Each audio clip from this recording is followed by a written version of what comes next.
Hello and welcome, সবাইকে welcome জানাচ্ছি আমাদের আজকের লাইভ সেশনে। হোপফুলি সবাই ধীরে ধীরে যুক্ত হতে শুরু করলাম। সো আজকে আমাদের একটা লাইভ এর অ্যানাউন্সমেন্ট অনেক আগে থেকে দেওয়া ছিল যে তোমাদের জন্য একদম ফ্রিতে নিউটনীয় বলবিদ্যা আমরা পড়াই দিব, ঠিক আছে? সো তার প্রথম ক্লাসটা কিন্তু আজকে। তো আমি আশা করব সবাই ধীরে ধীরে হচ্ছে এই ক্লাস সেশনটাতে যুক্ত হতে শুরু করবা, ঠিক আছে? আচ্ছা, আমি একটু দেখি তোমরা ধীরে ধীরে যুক্ত হও, সেক্ষেত্রে আমরা ক্লাসটা শুরু করতে পারি। আচ্ছা, এই তো অনেকে যুক্ত হয়েছিল। ফাইন, মুনতাসিন, ওয়ালাইকুম আসসালাম। ফাইন, নিশ্চয়ই ভালো আছো? আচ্ছা, তো তোমাদের বন্ধুদেরকে একটু মেনশন করে ফেলতে পারো, সেক্ষেত্রে আমরা ক্লাসটা শুরু করতে পারি আর কি। হ্যাঁ, আচ্ছা, ওকে ওকে।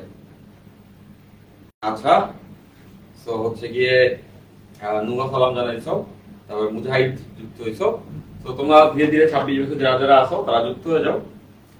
আমরা আজকের এই ক্লাসে নিউটনীয় বলবিদ্যা শুরু করব, ঠিক আছে? এটার উপর মোট 15টা ক্লাস হবে। যার প্রথম পাঁচটা আমি নিব, পরের পাঁচটা তোমাদের পারভেজ ভাইয়া নিবে, এবং শেষ পাঁচটা দিবে হচ্ছে তোমাদের ইয়াসিন ভাইয়া, ঠিক আছে? আচ্ছা, তাহলে এই চ্যাপ্টারটা পুরোপুরি তোমাদেরকে ফ্রিতে আমরা পড়াই দিচ্ছি। আমি আলহামদুলিল্লাহ ভালো আছি। রূপক জিজ্ঞাসা করছো আমি কেমন আছি। আমি আলহামদুলিল্লাহ ভালো আছি। আচ্ছা, ফাইন। তো সবাই যুক্ত হলে আমরা ক্লাসটা শুরু করতে পারি। সবাই খাতা কলম এবং হচ্ছে ক্যালকুলেটর, হ্যাঁ, কিছু সিম্পলি যেটা লাগবে খাতা কলম আর হচ্ছে একটা ক্যালকুলেটর। আমরা নিউটনীয় বলবিদ্যা একদম 0 থেকে শুরু করব, ধীরে ধীরে গুছিয়ে গুছিয়ে আমরা নিউটনীয় বলবিদ্যা পুরোটা শেষ করব। এভাবে করে আমাদের প্রত্যেক রবি, মঙ্গল, বৃহস্পতি বিকেল 4টার সময় ক্লাস হবে, ঠিক আছে? ওয়ালাইকুম আসসালাম। এটা কিন্তু খুব একটা মজা, তাই না? যে আমি তোমাদের ক্লাস একদম ফ্রিতে নিয়ে নিচ্ছি, তাই না? এরপরে আমরা একটা চ্যাপ্টার, মেইন ইম্পর্টেন্ট চ্যাপ্টার, সেটা তোমাদেরকে ফ্রিতে পড়িয়ে দিব একদম A to Z, ঠিক আছে? আমি ভালো আছি, আশা করছি তোমরা সবাই ভালো আছো। আচ্ছা, তোমাদের ফ্রেন্ডদেরকে একটু মেনশন করে দাও, তাতে আমরা পড়ালেখা শুরু করতে পারি। তোমাদের কলেজে অনেকেই ভর্তির ব্যাপার স্যাপার সব ফিক্সড হয়ে গেছে। এখন মন খারাপের কিছু নাই, যে যেখানে চান্স পাইছে, যারা চান্স পাইছে তাদেরকে শুভেচ্ছা। আর যারা হচ্ছে তোমার কাঙ্ক্ষিত কলেজে ভর্তি হতে পারছো না, তাদেরকে বলছি তেমন কোনো ক্ষতি হবে না যদি তুমি রেগুলারলি পরিশ্রমের সঙ্গে পড়ালেখাটাকে ধরে রাখো। আশা করবো সবাই পড়ালেখাটা ধরে রাখবা। তাহলে চলো এই পর্যায়ে আমরা ধীরে ধীরে ক্লাসটা শুরুর দিকে যাই, এবং আশা রাখবো সবাই পুরো ক্লাসটা জুড়ে থাকবা। যে নিউটনীয় বলবিদ্যা এর শুরুতেই যে জিনিসটা আমরা পড়বো সেটা হচ্ছে নিউটনের সূত্র। হ্যাঁ, তো আমরা জানি নিউটনের মোট 3টা সূত্র আছে। তাহলে আমরা প্রথম সূত্র দিয়ে শুরু করছি। নিউটনস ফার্স্ট ল, নিউটনের প্রথম সূত্র।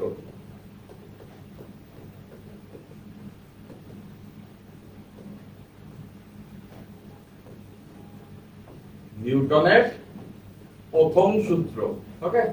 তো নিউটনের প্রথম সূত্রে কি বলা হয়েছে? নিউটনের প্রথম সূত্রে বলা হয়েছে বাহ্যিক বল প্রযুক্ত না হলে স্থির বস্তু চিরকাল স্থির এবং গতিশীল বস্তু চিরকাল সমবেগে সরল পথে গতিশীল থাকে। তো আমি এই স্টেটমেন্টটা লিখে দিচ্ছি। বাহ্যিক বল প্রযুক্ত না হলে, সবাই মনোযোগ দিয়ে ক্লাস করো, একটুও বোরিং লাগবে না। ক্লাস আমি একদম এক্সারসাইজ করবো না, তোমাদের সঙ্গে যত অনেক আলোচনা হবে, ইভেনচুয়ালি আমরা অনেক কিছু দ্রুত শিখতে থাকবো, দেখো, ঠিক আছে? বাহ্যিক বল প্রযুক্ত না হলে স্থির বস্তু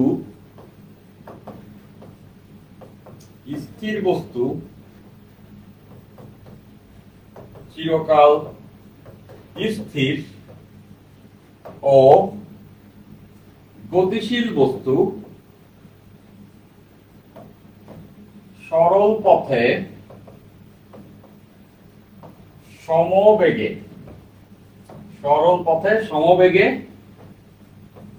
চলতে থাকে।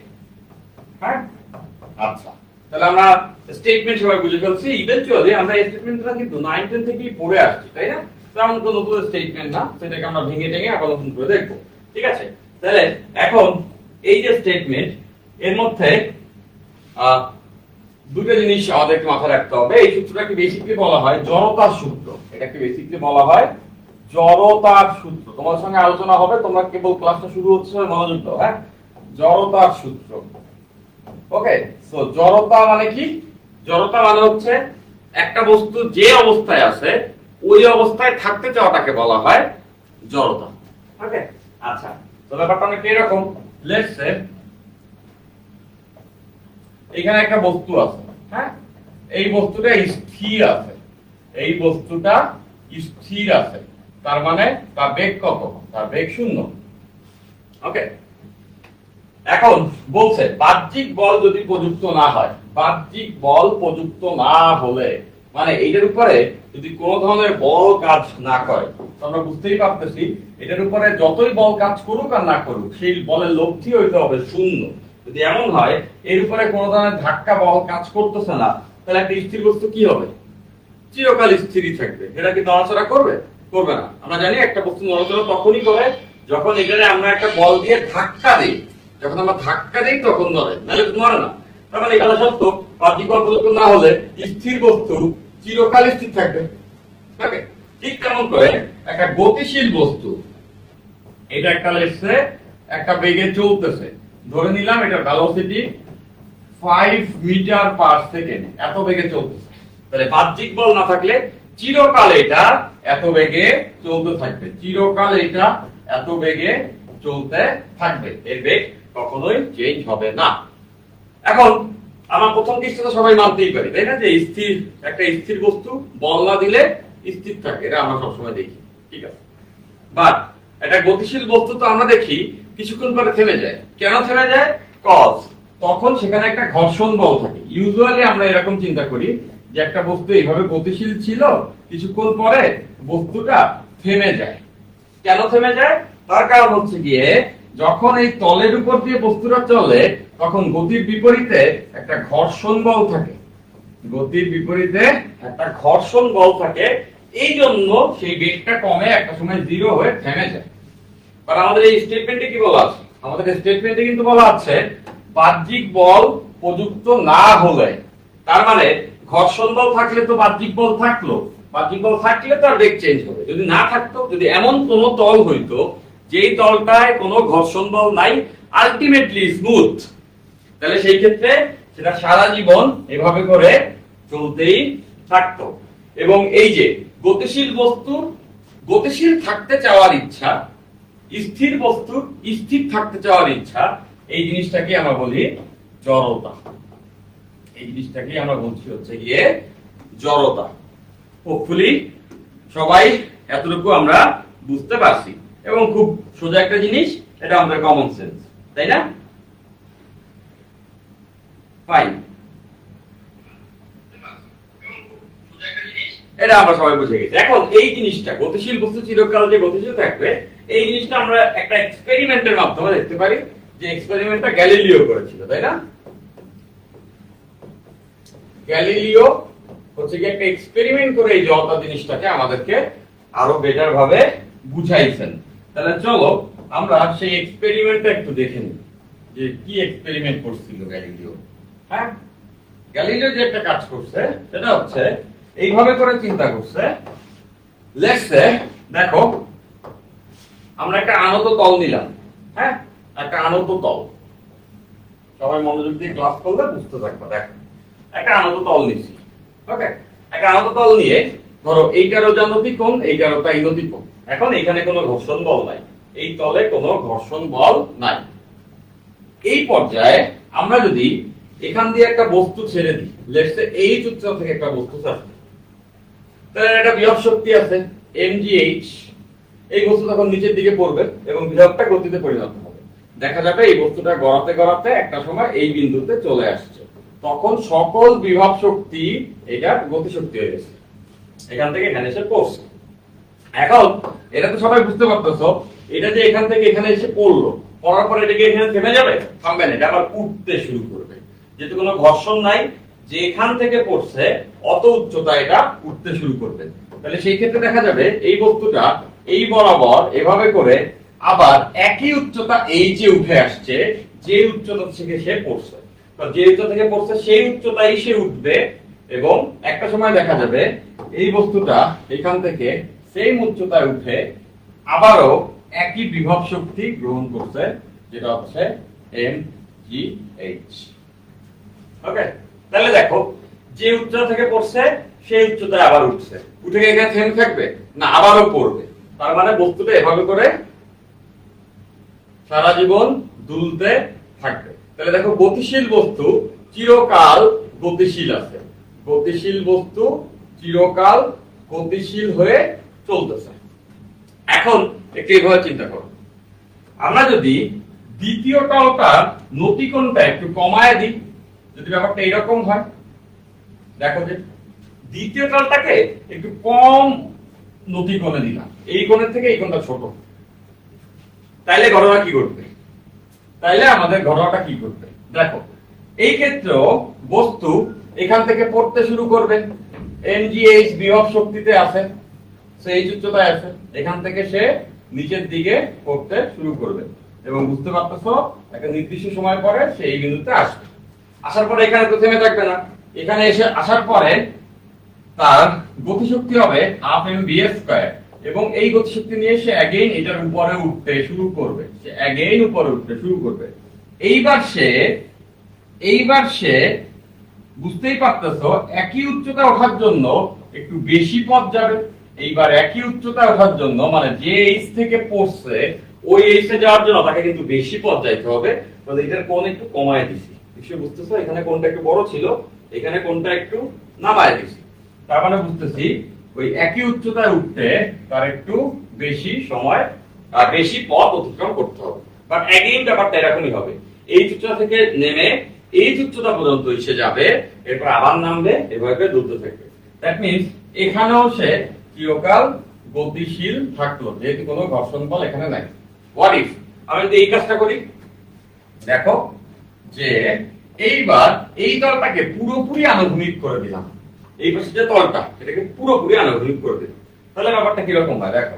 তাহলে এখান থেকে যখন বস্তু আমরা থাকতেছি, সে এই উচ্চতা থেকে mgh বিভব শক্তি নিয়ে পড়লো, পড়তে পড়তে একটা সময় এখানে আসবে, যেটা হবে হাফ mv², গতিশক্তি পেয়ে গেছে। হ্যাঁ, এইবার এখান থেকে যে সে এখানে আসছে, আসার পরে সে কি করবে? আসার পরে সে কি ওই এই উচ্চতায় উঠতে চাইবে, প্রত্যেকবার সে যত উচ্চতা থেকে পড়ছে অত উচ্চতায় উঠতে চাচ্ছে। এখন এখানেও সে এই উচ্চতায় উঠতে চাইবে, এই জন্য সে সামনে আগাইতে শুরু করবে, বা সে সামনে এই ভি বেগে যাইতেই থাকবে, যাইতেই থাকবে, যাইতেই থাকবে। বাট কখনো কি সে আর এই উচ্চতায় উঠতে পারবে? পারবে না। তার মানে চিরকাল চিরকাল চিরকাল সমবেগে সমবেগে সরল পথে চলবে, সরল পথে চলবে, তাই না? তো এটাই তো বলছে নিউটন, যে গতিশীল বস্তু চিরকাল সমবেগে সরল পথে চলবে। যদি এখানে কোনো ঘর্ষণ বল থাকতো তাহলে থামতো, যদি ঘর্ষণ বল নাই তাহলে সারা জীবন চলতেই থাকবে এই উচ্চতা ওঠার জন্য, বাট কখনোই তার এই উচ্চতা ওঠা হবে না, মানে এভাবে চলতেই থাকবে, চলতেই থাকবে, চলতেই থাকবে। সো এক্সপেরিমেন্ট অনেক সুন্দর না, একটা ইনসাইট দিয়ে দেয় আমাদেরকে, তাই না? তো জাস্ট এটা নিউটনের ফার্স্ট ল আমরা জেনে ফেলছি। এই লটাকে বলা হয় জড়তার সূত্র। স্থির যদি থাকে কোনো বস্তু তাহলে সেটা চিরকাল স্থির থাকবে, আর গতিশীল যদি থাকে সেই বস্তু তাহলে চিরকাল গতিশীল থাকবে, যদি বাহ্যিক বল প্রযুক্ত না হয় তো। As simple as that. আমি আশা করছি সবাই এটা আমরা বুঝে ফেলছি, এতে কোনো আসলে প্যাচ লাগার কিছু নাই। সোজা কথা, বল না থাকলে বস্তু নড়বে চলবে না, স্থির থাকলে স্থির থাকবে, আর গতিশীল যদি থাকে তাহলে সে ওই গতিতেই থাকবে, এক্সট্রা কোনো তার গতির পরিবর্তন হবে না।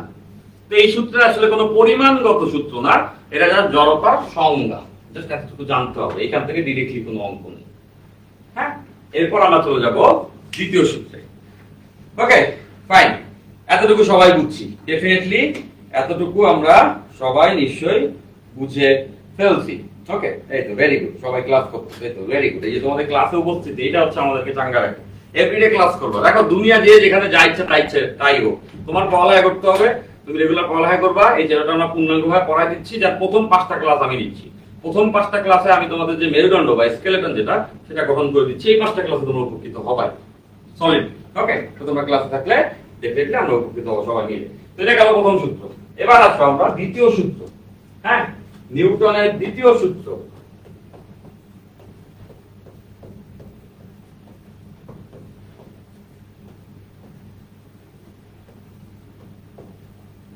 আচ্ছা, প্রথম সূত্রে আমরা দেখছি বাহ্যিক বল না থাকলে কি হবে সেটা।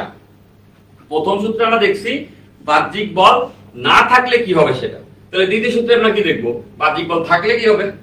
ওকে, তো সেটাই হচ্ছে গিয়ে নিউটনের দ্বিতীয় সূত্র।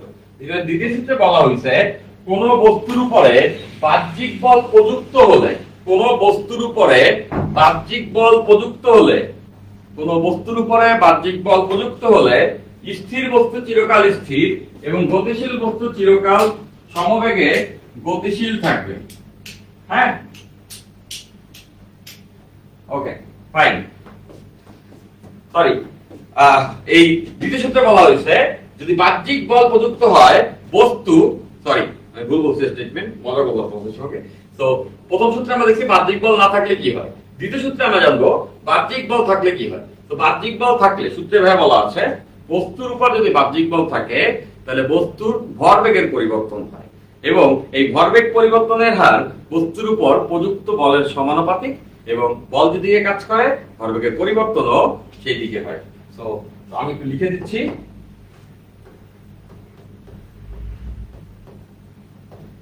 বাহ্যিক বল প্রযুক্ত হলে বস্তুর ভরবেগের পরিবর্তন হয়, বস্তুর ভরবেগের পরিবর্তন হয়। হ্যাঁ, তোমাদের কমেন্ট আমি দেখবো, তোমাদের সঙ্গে আলোচনা হবে, একটু পড়ে নিন, কিছুটা পড়ে নিন, আলোচনা তো সবসময় হতেই থাকে, একটু পড়তেও তো হবে। তো বাহ্যিক বল প্রযুক্ত হলে বস্তুর ভরবেগের পরিবর্তন হয়, বস্তুর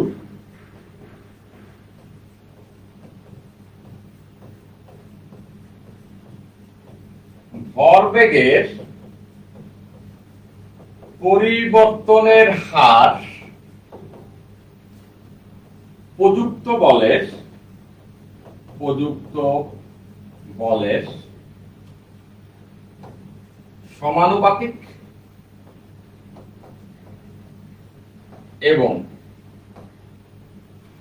বল যে দিকে ক্রিয়া করে, বল যেদিকে ক্রিয়া করে ভরবেগের পরিবর্তনও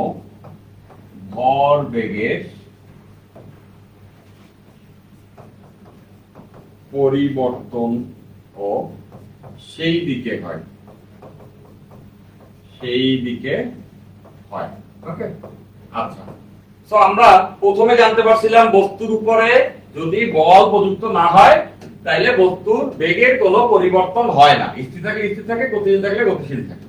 এইবার বলছে উল্টা কথা, সেটা হচ্ছে উল্টা কথা বলতে যদি বল প্রযুক্ত হয় তাহলে বল প্রযুক্ত হলে বেগ চেঞ্জ হবে। আমরা জানতাম বল প্রযুক্ত না হলে বেগ চেঞ্জ হয় না, তাহলে বল প্রযুক্ত হলে তো বেগ চেঞ্জ হয়, বেগ চেঞ্জ হয় মানে ভরবেগও চেঞ্জ হয়। ওকে ফাইন, আচ্ছা। তো এটাই বলছে প্রযুক্ত বল, বাহ্যিক বল প্রযুক্ত হলে বস্তুর ভরবেগের পরিবর্তন হয়। এবার বলছে বস্তুর ভরবেগ পরিবর্তনের হার, এই যে ভরবেগ পরিবর্তন হয় সেই ভরবেগ পরিবর্তনের হার মানে 1 সেকেন্ডে যতটুকু ভরবেগ পরিবর্তন হয় সেটা প্রযুক্ত বলের সমানুপাতিক, এবং বল যেদিকে কাজ করে ভরবেগের পরিবর্তনও সেদিকে হয়। ওকে, তো প্রথমে আমরা একটু জেনে নিই ভরবেগ কামটা। ভরবেগ একটা ভেক্টর রাশি, ভরবেগ, ভর ইনটু বেগ, এটাকে বলা হয় ভরবেগ। ভরবেগকে আমরা পি দ্বারা প্রকাশ করি, পি এর উপরে একটা ভেক্টর সাইন থাকে। হ্যাঁ, এই ভেক্টর সাইন দ্বারা বোঝায় এটা একটা ভেক্টর রাশি, তাহলে ভর ইনটু বেগ, ভরটা স্কেলার রাশি, এর সঙ্গে বেগ ভেক্টর রাশিকে গুণ করলেই আমরা পাচ্ছি ভরবেগ। ওকে আচ্ছা ফাইন। এখন দেখো যে লেটস সে এইখানে একটা বস্তু আছে, এই বস্তুটার ভর m এবং এই বস্তুটার লেটস সে আদিবেগ u বেগে চলতেছে, তাহলে এটা তো চিরকাল u বেগেই চলতে থাকার কথা। যদি কোনো বল না দিতাম তাহলে এটা চিরকাল u বেগেই চলবে, বল দেই নেই তাহলে সমবেগে চিরকাল চলতে থাকবে। এখন আমরা যেটা করেছি সেটা হচ্ছে এর উপরে একটা বল দিলাম, এর উপরে যদি বল দেই তাহলে কি আর বেগ ঠিক থাকবে? থাকবে না, বেগটা চেঞ্জ হবে। স্বাভাবিক, মনে করো তোমার একটা ফ্রেন্ড হাঁটতেছে রাস্তা দিয়ে, তুমি পেছন দিয়ে পিছে দিলা ধাক্কা, তাহলে কি ও সামনে দিয়ে একটা বল পাইলো, বল পাইলে ও যে বেগে হাঁটতেছিল ধাক্কা খেয়ে আরো জোরে যাইতে শুরু করবে। তো এখানে তো তাই হলো, তো এইখানটাতেও এই বস্তুটা বেগটা কিছুটা বেড়ে ভি হয়ে গেল। দেখো ওকে ধাক্কা দিচ্ছে, সো ওর বেগ ইউ ছিল, এখন বেগটা বেড়ে ভি হয়ে গেল, তার মানে ওর ভরবেগের পরিবর্তন হয়েছে। ওকে, তাহলে দেখতে পাচ্ছ ভরবেগের পরিবর্তনটাও বল যেদিকে দিছে ওই দিকেই হয়েছে, কারণ বেগটা ওই দিকেই বাড়ছে। তাহলে এখানে ভরবেগ পরিবর্তনের হার কত বললাম, এই ইউ থেকে ভি বেগ হইতে মোট টাইম লাগছে টি, মানে বলটা কাজ করছে টি সময়। তাহলে ভরবেগ পরিবর্তনের হার সেটা কিভাবে লিখতে পারবো দেখো, এখন ভরবেগ m ইনটু ভি এইটা, আদিতে ভরবেগ ছিল m ইনটু ইউ এইটা, তাহলে এদের বিয়োগফলটাই হচ্ছে ভরবেগের পরিবর্তন। এখন এটা আগে এটা ছিল, এটা হচ্ছে ভরবেগের পরিবর্তন। সেই পরিবর্তনকে টি দ্বারা ভাগ করলে কি হবে, ভরবেগ পরিবর্তনের হার 1 সেকেন্ডে কতটুকু ভরবেগ পরিবর্তন হয়েছে। এবং এই যে ভরবেগ পরিবর্তনের হার এইটা এই প্রযুক্ত বল F এর সমানুপাতিক, প্রযুক্ত বল F এর সমানুপাতিক। খুব কমন সেন্স, কেমনে দেখো, যত বেশি বল দিব তত কি ভরবেগ বেশি পরিবর্তন হবে না? খুবই সিম্পল, যত জোরে ধাক্কা দিব তত কি বস্তু তত জোরে যেতে শুরু করবে সামনে, মানে ভরবেগের পরিবর্তন তত বেশি হবে। তার মানে বুঝতেছি যত বেশি বল দিব তত ভরবেগের পরিবর্তন হবে। এবং এটাই কিন্তু আমাদের নিউটনের দ্বিতীয় সূত্র, এখান থেকে কিন্তু আমরা প্রথম সমীকরণটা পেতে পারি। এই লাইনটা বলতে আমরা সবাই বুঝতে পারছি। হ্যাঁ, তাহলে দেখো এই লাইন থেকে আমরা প্রথম একটা ইকুয়েশন পেয়ে যাচ্ছি। আমরা দেখতেছি mv minus mu divided by t, এইটা সমানুপাতিক f। Okay fine. সো এখান থেকে একটা ইকুয়েশন যদি আমরা বানাইতে চাই এভাবে লিখতে পারবো, দেখো m আমরা কমন নিলাম m, that means v minus u divided by t, সমানুপাতিক f ছিল, এখানে একটা সমানুপাতিক ধ্রুবক নিলাম kf। আমরা জানি সমানুপাতিককে যদি একটা সমান ইকুয়েশন লিখতে হয় তাহলে একটা সমানুপাতিক ধ্রুবক নেওয়া লাগে। এখন নিউটন যেটা করছে, এই যে k এর ভ্যালু, এই k এর ভ্যালুকে 1 ধরছে, এই ধ্রুবকের মান 1 ধরছে। এই বলের সংজ্ঞা থেকে আমরা যেটা করতে পারি, যদি আমরা বলের একককে ফিক্সড করি, এই বলের একককে ফিক্সড করার ক্ষেত্রে k এর মানের উপর ডিপেন্ড করে বলের একক। সো k এর মান 1 ধরলে বলের যে একক হয় সেই এককটাকে বলা হয় নিউটন। ওকে, তো সোজা কথা তোমরা এইভাবে মনে রাখলে আর সোজা, প্যাচ লাগানোর কোনো মানে নেই। সেটা হচ্ছে নিউটনই এই সূত্রে ধ্রুবকের মান দেখছে 1 আসে, সেই 1 ধরে দিচ্ছে। তাহলে 1 ধরে দিলে আমাদের ইকুয়েশনটা আরেকটু সোজা হয়ে যায়, এবং 1 ধরার কারণেই f এর একক সে নিউটন ধরছে। আচ্ছা, তো সমীকরণটা এরকম আসবে m into v minus u by t equals f, k এর মান 1। এখন এখান থেকে আমরা v মাইনাস u যে অংশটা, এইটার ভ্যালুটা সেট করতে পারি। কিভাবে পারি, এটা কিন্তু ত্বরণ বোঝায়, আমরা 9 10 এটা শিখছি, 9 10 এটা আমরা শিখছি, বা আমরা এখন বললেও বুঝবো।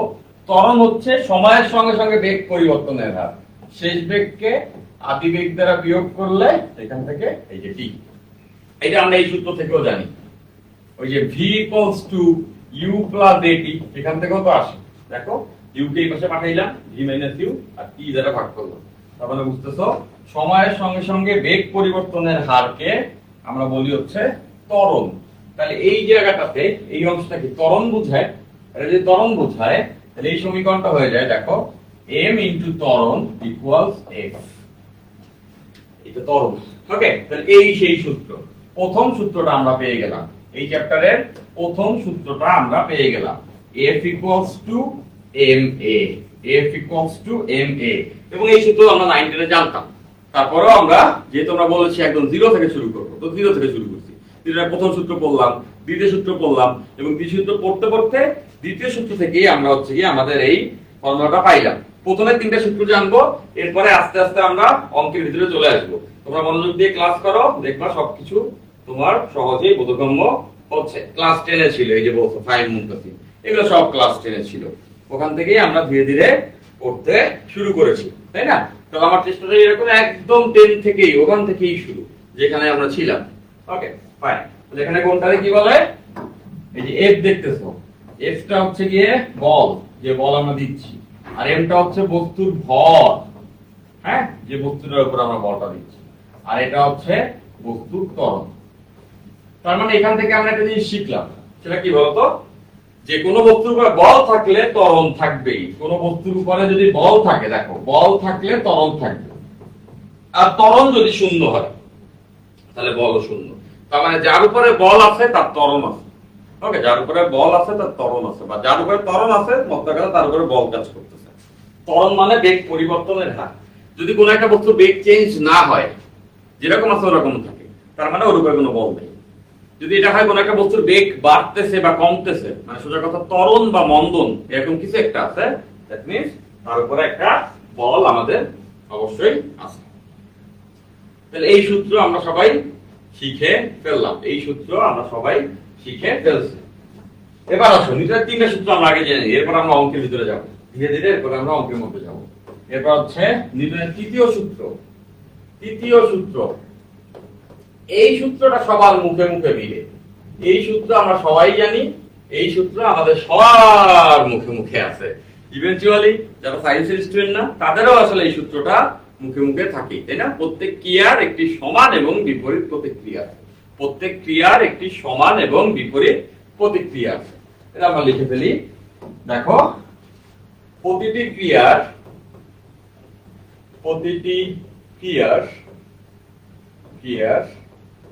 সমান এবং বিপরীত প্রতিক্রিয়া আছে, সমান এবং বিপরীত প্রতিক্রিয়া, বিপরীত প্রতিক্রিয়া আছে।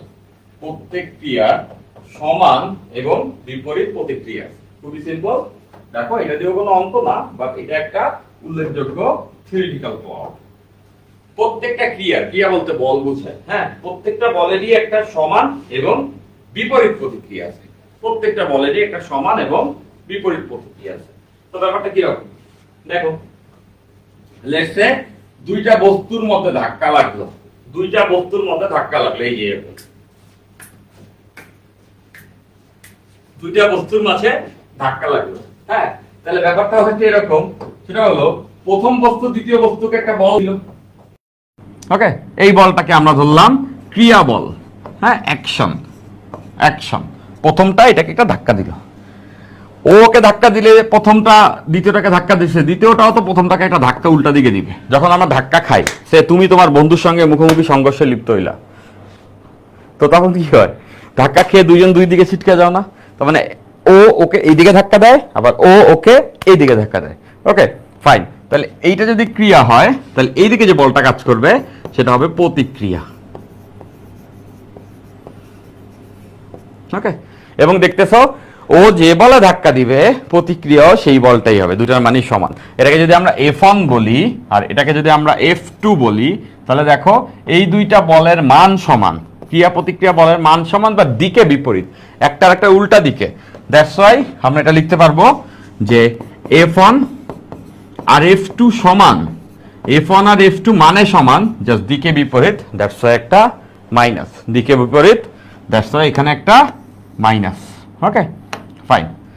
এখন এখানে অনেকের একটা কনফিউশন লেগে যায় যে এইটা দেখে অনেকের এরকম মনে হয়, আচ্ছা ভাইয়া তো বললো F1 equals to minus F2, F1 equals to minus F2। তাহলে এখান থেকে অনেকে এটা মনে হতে পারে যে আচ্ছা তাহলে F1 প্লাস F2 ইকুয়ালস 0, তাই না? মানে দুইটা বলের যোগফল শূন্য, তাহলে ক্রিয়া প্রতিক্রিয়া বলের যোগফল সবসময় শূন্য হবে, এরকম মনে হতে পারে না? বাট এই ধারণাটা পুরাপুরি ভুল, এই ধারণাটা পুরাপুরি ভুল। কেন ভুল? কারণ হচ্ছে ক্রিয়া প্রতিক্রিয়া একই বস্তুর উপরে কাজ করে না। মানে এই যে দেখো, এটা ক্রিয়া এটা প্রতিক্রিয়া, এরা কি একটা বস্তুর উপরে কাজ করছে? না, দুইটা ভিন্ন বস্তুর উপরে কাজ করেছে। প্রথমটা এটাকে বল দিছে আর এইটা দ্বিতীয়টা প্রথমটাকে বল দিছে। এখন কি তুমি যোগ করতে পারো? যোগ করতে পারো না। ব্যাপারটা এরকম, লেটস সে তোমার কাছে একটা 3 টাকার নোট আর একটা 7 টাকার নোট আছে, তখন তুমি যোগ করে বলতে পারো তোমার কাছে মোট 10 টাকা আছে, কারণ দুইটাই তোমার কাছে আছে। এখন যদি এরকম হয় তোমার কাছে 3 টাকা আছে আর তোমার ফ্রেন্ডের কাছে 7 টাকা আছে, এখন কি তুমি বলবা যে আমার কাছে 10 টাকা আছে, বন্ধুর টাকাও আমার ধরে নিয়ে? সেটা তো করবা না, তাই না? তো দেখো, এই দুইটাকে যোগ করে শূন্য কেন বলা যাবে না? তার কারণ হচ্ছে গিয়ে এই দুইটা বল তো একই বস্তুর উপরে কাজ করে না। দেখো, F1 বল কাজ করতেছে 1 নম্বর বস্তুর উপরে, F2 বল যেটা প্রতিক্রিয়া বল এটা কাজ করতেছে 2 নম্বর বস্তুর উপরে। দ্যাট মিন্স তাদের তো যোগফল নেওয়া যাবে না।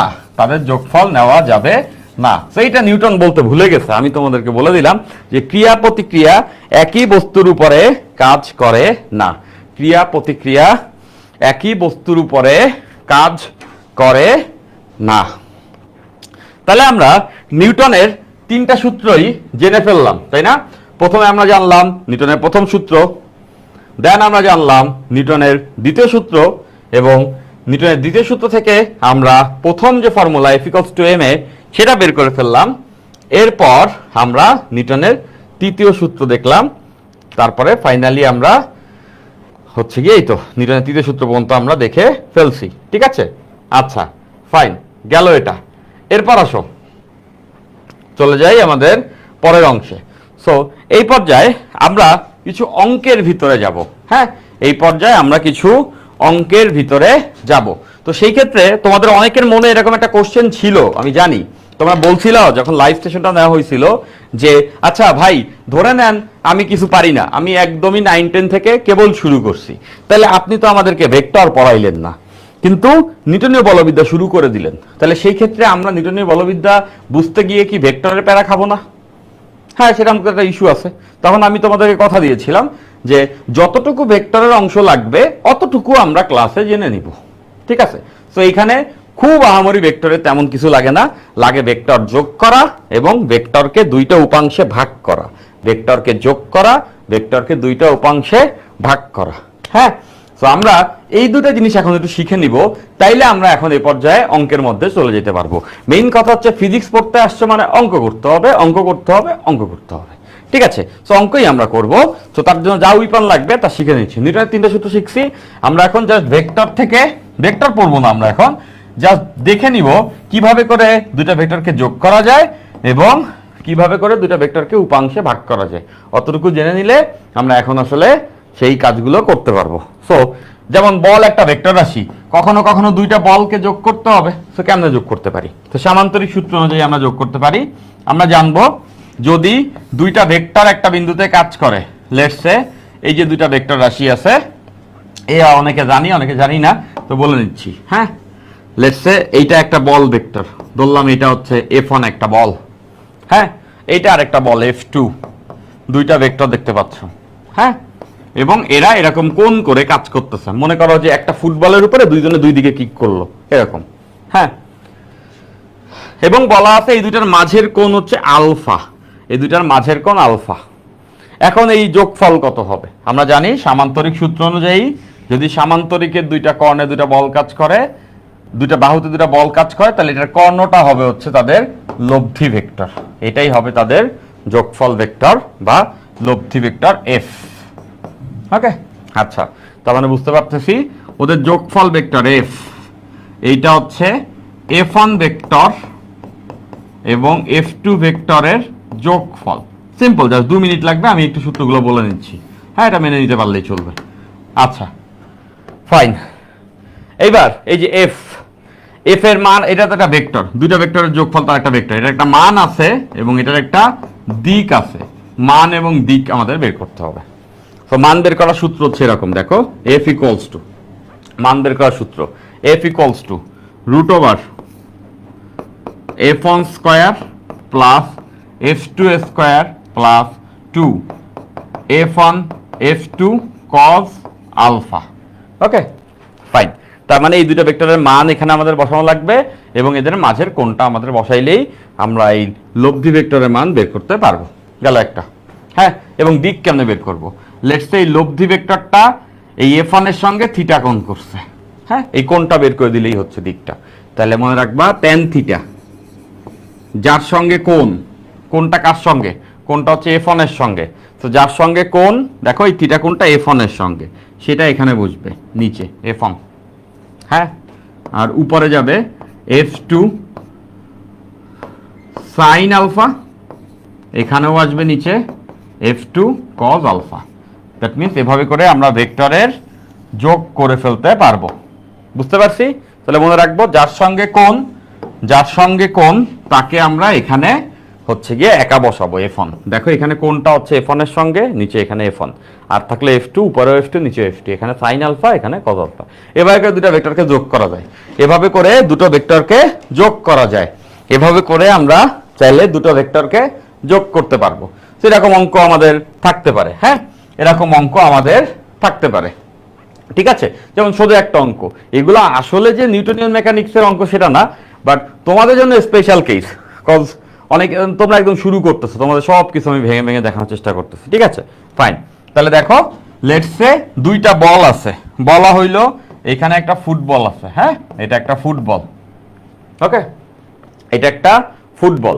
এই ফুটবলের উপরে এক্স অক্ষ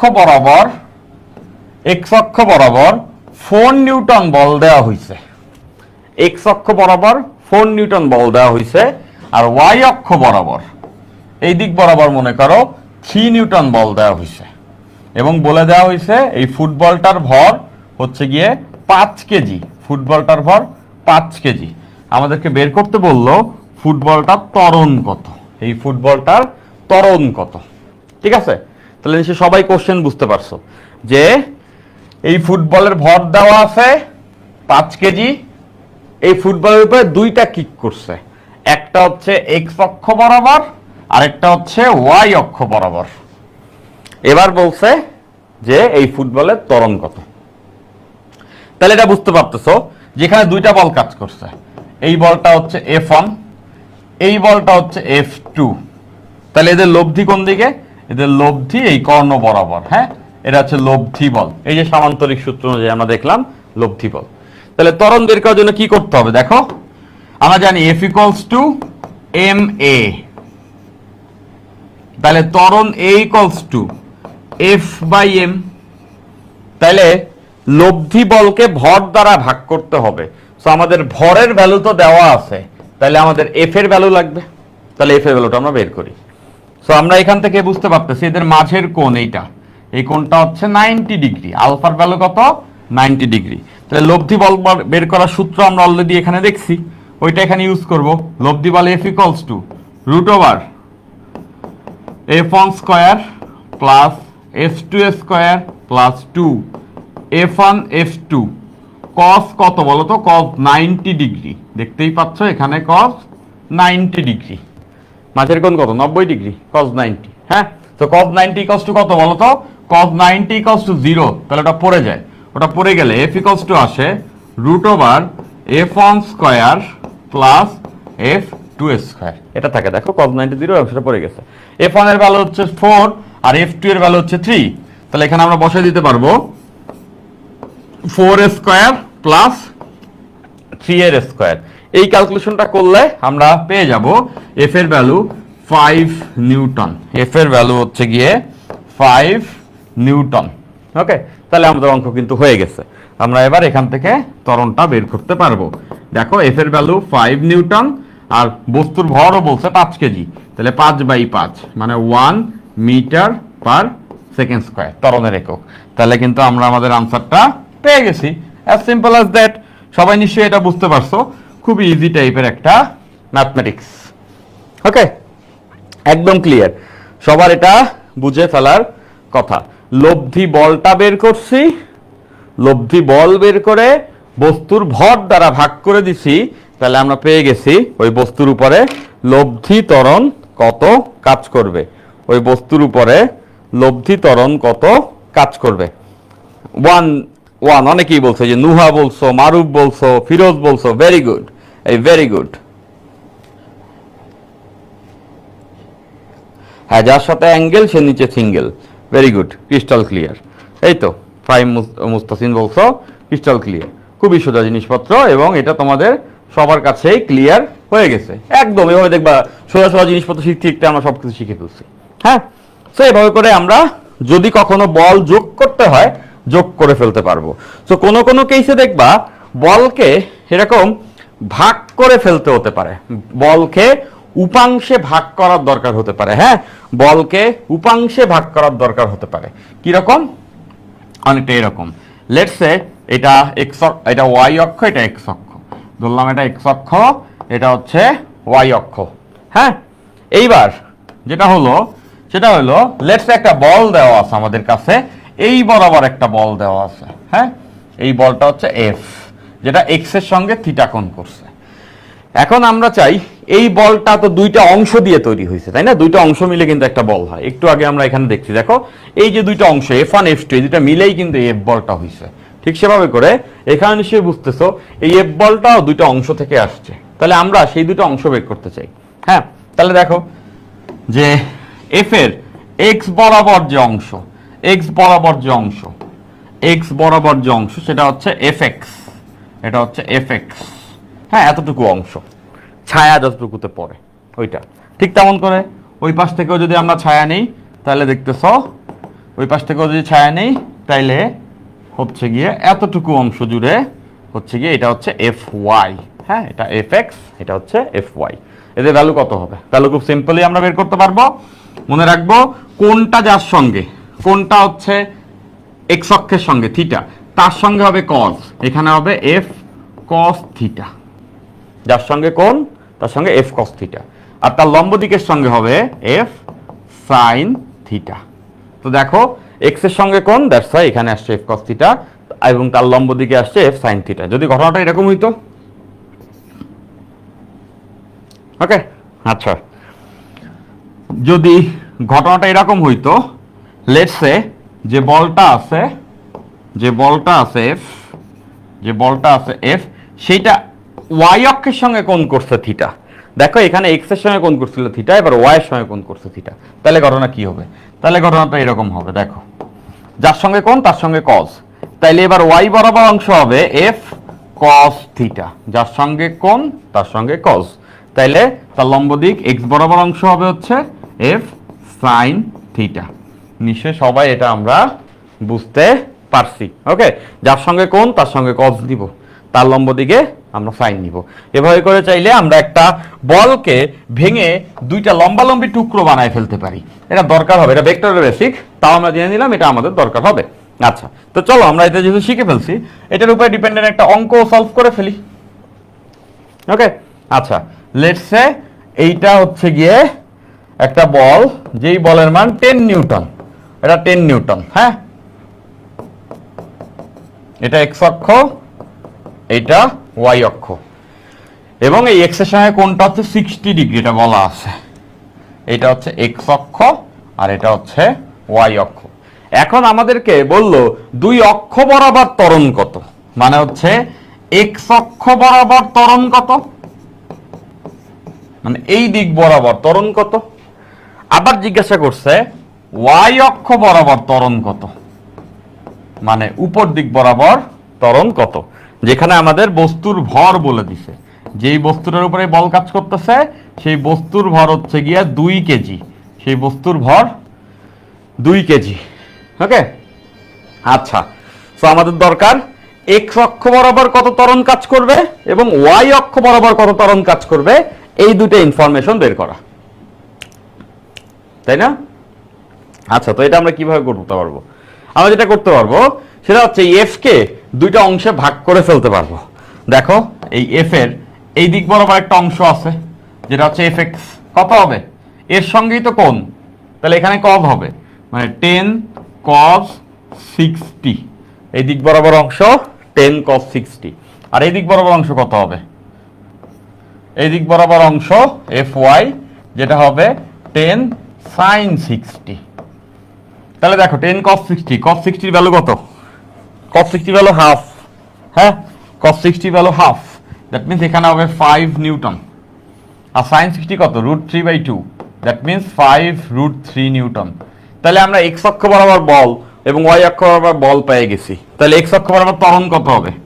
খুবই সিম্পল, এক্স অক্ষ বরাবর ত্বরণ হবে এক্স অক্ষ বরাবর বল ডিভাইডেড বাই বস্তুর ভর, তাই না? এফ ইকুয়ালস টু mx, ওইখান থেকে যে অক্ষ বরাবর বল ওই অক্ষ বরাবর ত্বরণ। হ্যাঁ, তাহলে এখান থেকে আমরা বুঝছি এফ এক্স এর ভ্যালু এখানে 5 আর এটার ভ্যালু হচ্ছে 2, দ্যাট মিন্স এত কেজি, সরি এত নিউটন, এত মিটার পার সেকেন্ড স্কয়ার। ওকে, আচ্ছা, তাহলে ওয়াই অক্ষ বরাবর বল কত হবে? এ ওয়াই, ওয়াই অক্ষ বরাবর বল হবে, ওয়াই অক্ষ বরাবর ত্বরণ হবে ওয়াই অক্ষ বরাবর বল ডিভাইডেড বাই ভর। ওয়াই অক্ষ বরাবর বল হচ্ছে গিয়া 5√3, 5√3 divided by 2 metre per second square. So simple. Okay, তাহলে আমরা ভেক্টরের দুইটা কনসেপ্টও জেনে নিলাম, পাশাপাশি আমরা নিউটনীয় বলবিদ্যার হচ্ছে গিয়ে সূত্র জানার পরে দুটো ক্ষুদ্র ক্ষুদ্র অঙ্ক সলভ করলাম। আমরা ধীরে ধীরে আমাদের মেইন স্ট্রিম যে অঙ্কগুলো আছে সেই অঙ্কগুলোর ভিতরে আস্তে আস্তে চলে যেতে পারবো। Very good. এই যে আমার আগেই শুভা আনসার করছো, ফাইম আনসার করছো, রাইসা আনসার করছো।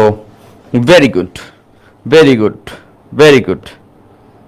হ্যাঁ, এই তো এগুলো আমরা জানি এবং এগুলো আমরা সবাই পেরেও ফেলছি, তাই না? এভাবে করে আমরা হচ্ছে গিয়ে কোন একটা বস্তুর উপরে কার্যকর বল এক্স অক্ষ এবং ওয়াই অক্ষ বরাবর কার্যকর যে বল আছে এই বল দুটা বের করতে পারছি। আচ্ছা, গেল এটা। এরপর আসো, এরপর আমরা যে থিওরিটাতে যাব, হ্যাঁ, যে থিওরিটাতে যাব সেটা খুব একটা হচ্ছে গিয়ে উল্লেখযোগ্য একটা থিওরি এবং যেটার উপরে আমরা অলরেডি কিছুটা নলেজ রাখি, সেটা হচ্ছে ভরবেগের সংরক্ষণশীলতা। এটা হচ্ছে ভরবেগের সংরক্ষণশীলতা।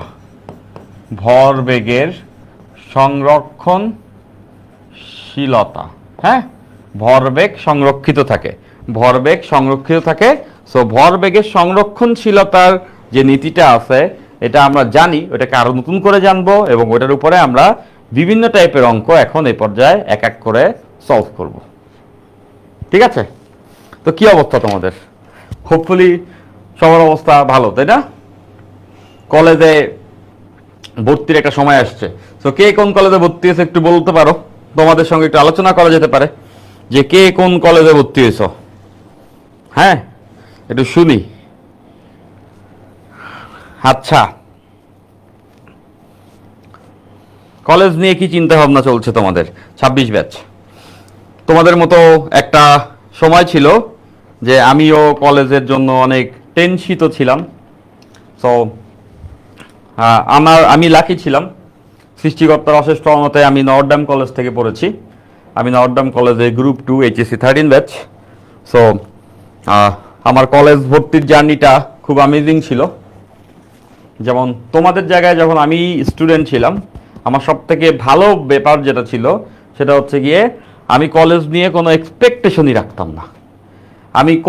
আমি নর্থডাম কলেজে পড়ার জন্য আগের থেকে 1% এক্সাইটেড ছিলাম না। আই স্টিল রিমেম্বার যে তোমাদের মতোই এইচএসসি পরীক্ষা শেষ করে আমি তার পরের মাসে মহাব্যস্ত হয়ে পড়েছিলাম এবং তখন জীবনে একটা জিনিসই ছিল যে খেলাধুলা খেলাধুলা খেলাধুলা খেলাধুলা করবো, গেম খেলবো সারাদিন, তারপর হচ্ছে বন্ধুদের সঙ্গে আড্ডা দিব, গল্পের বই পড়বো, এইগুলিই করতাম। তো ওই সময়টাতে আমি কলেজ ভর্তির জন্য কোনো ধরনের আসলে কোনো প্রিপারেশনই নেই নাই। হ্যাঁ, এবং যার ফলে যেটা হয়, কলেজ ভর্তির আগে আমার কোনো জিরো এক্সপেকটেশন ছিল এবং পরবর্তীতে আমি আসলে কলেজে চান্সও পেয়ে গেছি।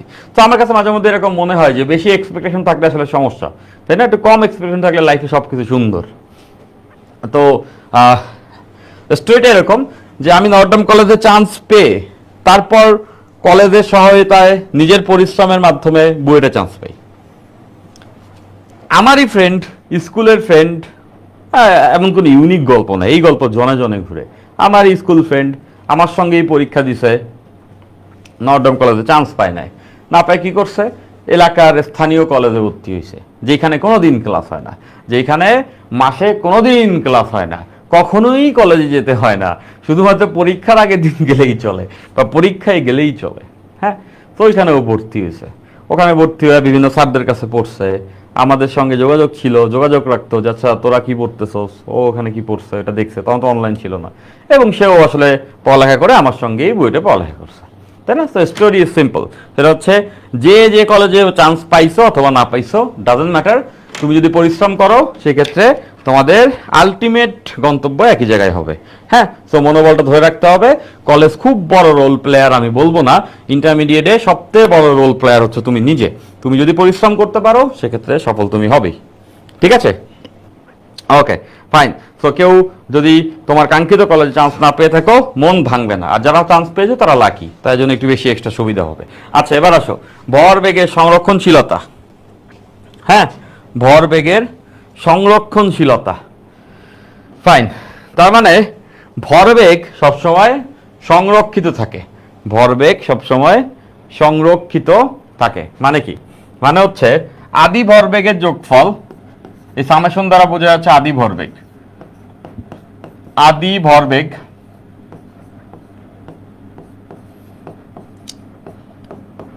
আদি ভরবেগের যোগফল শেষ ভরবেগের যোগফলের সমান হবে। শেষ ভরবেগ, আদি ভরবেগের যোগফল শেষ ভরবেগ যোগফলের সমান হবে। ওকে, আচ্ছা, সো এখান থেকে দেখো, ফাইন, সো আদি ভরবেগের যোগফল শেষ ভরবেগের যোগফলের সমান হবে। তার মানে ব্যাপারটা কিরকম? আদি এবং শেষ এই দুটা কার উপরে ডিপেন্ড করতেছে?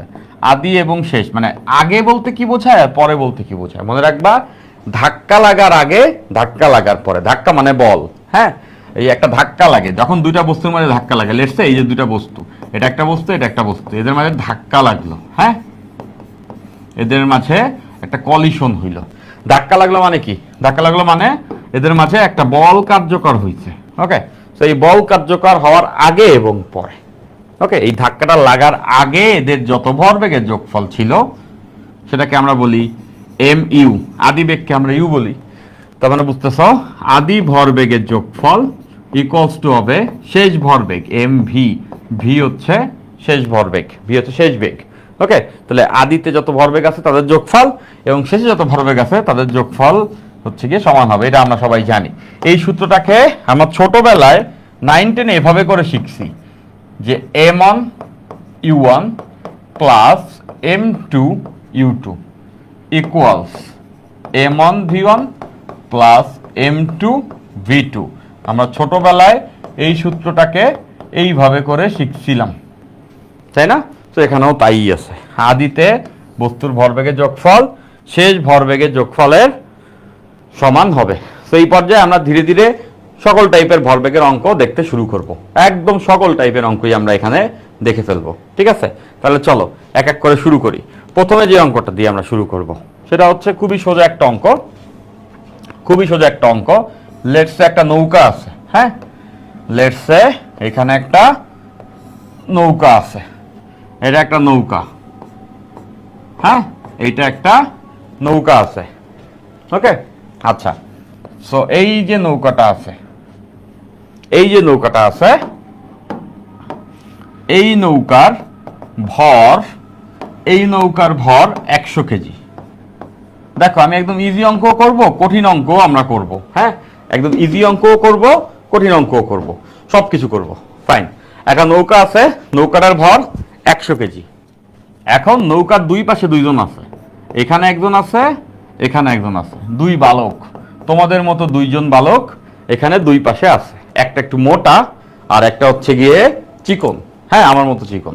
আচ্ছা, তো দেখো, আর এইটা হচ্ছে তোমাদের মতো মোটা। তো এইটার ভর হচ্ছে 75 কেজি। ওকে, আচ্ছা, আর এটার ভর হচ্ছে গিয়া 50 কেজি, এটার ভর 50 কেজি। দুইটা নৌকার দুই গুইলে দাঁড়ায় আছে, মানে দুইটা মাথায় দুইজন দাঁড়ায় আছে। এবার যেটা করবে সেটা হচ্ছে এরা দুই দিকে ঝাঁপ দিবে, হ্যাঁ, এরা দুই দিকে ঝাঁপ দিবে, এরা দুই দিকে ঝাঁপ দিবে। ওকে, ফাইন, এইটা বলা আছে যে যেটা ভারী আর কি, হ্যাঁ, এইটা এইটা 2 মিটার পার সেকেন্ড বেগে ঝাঁপ দিছে এইদিকে। আর ওইটা কি করছে? ওইটা হচ্ছে গিয়া 4 মিটার পার সেকেন্ড বেগে ঝাঁপ দিছে, হ্যাঁ, দুইজন দুই দিকে ঝাঁপ দিছে এট আ টাইম। এরপর আমাদের কাছে কোশ্চেন হচ্ছে নৌকাটা কোন দিকে কত বেগে যাবে। কোশ্চেনে বলছে নৌকাটি কোন দিকে কত বেগে যাবে। নৌকাটা কোন দিকে কত বেগে যাবে, নৌকাটা কোন দিকে কত বেগে যাবে, ঠিক আছে? ফাইন, তাহলে এইটা খেয়াল করতে হবে যে এইখানে কিন্তু বস্তু তিনটা, বস্তু কয়টা? বস্তু তিনটা, এখানে বস্তু তিনটা। এই ছেলে একটা বস্তু, এই ছেলে আরেকটা বস্তু, নৌকা নিজে আরেকটা বস্তু। তাহলে বুঝতেছে এখানে বস্তু মোট তিনটা এখানে বস্তু মোট 3টা। তাহলে এভাবে আমরা লিখতে পারবো যে এটা হচ্ছে প্রথম ছেলের ভরকে আমরা বললাম m1, দ্বিতীয় ছেলের ভর m2, আর নৌকার ভরকে বড় m বললাম। তাহলে আমরা এটা সবাই জানি, আদি ভরবেগের যোগফল শেষ ভরবেগের সমান হবে। এখন আদি ভরবেগ, প্রথম বস্তুর ভর প্রথম বস্তুর আদিবেগ, দ্বিতীয় বস্তুর ভর দ্বিতীয় বস্তুর আদিবেগ, নৌকার ভর নৌকার আদিবেগ। ওকে, নৌকার ভরকে বড় m, নৌকার আদিবেগকে বড় u ধরছি, ইকুয়ালস প্রথম বস্তুর ভর প্রথম বস্তুর শেষ বেগ, দ্বিতীয় বস্তুর ভর দ্বিতীয় বস্তুর শেষ বেগ, নৌকার ভর নৌকার শেষ বেগ। আমাদের দরকার নৌকার শেষ বেগ, আমাদের দরকার নৌকার শেষ বেগ, মানে ঝাঁপ দেওয়ার পরে নৌকাটা কোন দিকে গেছে। ঝাঁপ দেওয়া মানে কি, ধাক্কা লাগা গেছে অলরেডি। তাহলে দেখো, প্রথম অবস্থায় কি সবাই স্থির ছিল না? প্রথম অবস্থায় কি সবাই স্থির ছিল না? যখন ঝাঁপ দেয় নাই, যখন ওরা ঝাঁপ দেয় নাই, তখন এই নদীতে এই নৌকাটা স্থির ছিল এবং স্থির নৌকার উপরে দুইজনে দাঁড়ায় ছিল। তার মানে প্রথম ব্যক্তির আদিবেগ 0 ছিল, দ্বিতীয় ব্যক্তির আদিবেগ 0 ছিল, নৌকাটাও স্থির ছিল। তার মানে সবার আদিবেগ 0 ছিল। তার মানে বুঝতে পারতেছি ঝাঁপ দেওয়ার আগে ওদের সবার ভরবেগের যোগফল 0 ছিল। দেখো, সবার তো আদিবেগ 0, তার মানে সবার আদি ভরবেগের যোগফল 0 ছিল ঝাঁপ দেওয়ার আগে।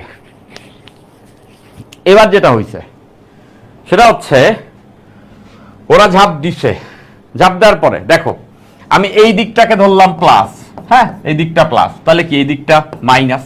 এক্স অক্ষের পজিটিভে ঝাঁপ দিছে ও, আর ও দিছে এক্স এর উল্টা দিকে, পরস্পর বিপরীতে ঝাঁপ দিছে কিন্তু, তাই না? তাহলে এবার খেয়াল করে দেখো, প্রথম ব্যক্তির ভর কত, 75, এবং ও ঝাঁপ দিছে কত বেগে, ওর শেষ বেগ কত, আগে ছিল 0, ঝাঁপ দিয়ে এখন বেগ পাইছে 2, এবং সেটা উল্টা দিকে ঝাঁপ দিছে, এক্স এর উল্টা দিকে, দ্যাটস ওয়াই -2 প্লাস দ্বিতীয় ব্যক্তির ভর কত, 50, দ্বিতীয় ব্যক্তির ভর হচ্ছে গিয়া 50, এবং ও ঝাঁপ দিছে কি এই দিকে, এই দিক মানে বুঝতেই পারতেছো, এই দিক মানে হচ্ছে গিয়ে পজিটিভের দিকে, এবং সে ঝাঁপ দিছে 4 মিটার পার সেকেন্ড বেগে, দ্যাটস ওয়াই এখানে +4, নিশ্চয়ই বুঝছো, ও প্লাসে ঝাঁপ দিছে ও মাইনাসে ঝাঁপ দিছে। এবার নৌকার ভর 100 কেজি, নৌকার শেষ বেগ ভি, এটাই বের করব। হ্যাঁ, তো এখান থেকে যদি আমরা ক্যালকুলেশন করি, তাহলে আসবে হচ্ছে গিয়ে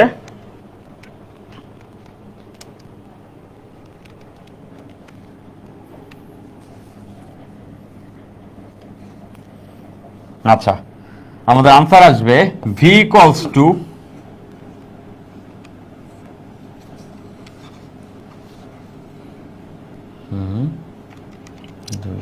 প্লাস 150 ভাগ 100.5, হ্যাঁ, minus 0.5 metre per second, -0.5 metre per second. এইটা কিন্তু আমাদের আনসার আসলো। হ্যাঁ, তো এখান থেকে তোমরা এটা বুঝতে পারতেছো, এটা যদি আমাদের আনসার আসে, তো দেখতেছো নৌকার শেষ বেগ কত হবে, 5 মিটার পার সেকেন্ড। মাইনাস দ্বারা কি বোঝায়, মাইনাস দ্বারা বোঝায় এই দিকে, এই দিকে। তার মানে আমরা বলতে পারবো নৌকাটি 75 কেজি যে দিকে ঝাঁপ দিছে ওই দিকে যাবে, যে দিকে ঝাঁপ দিছে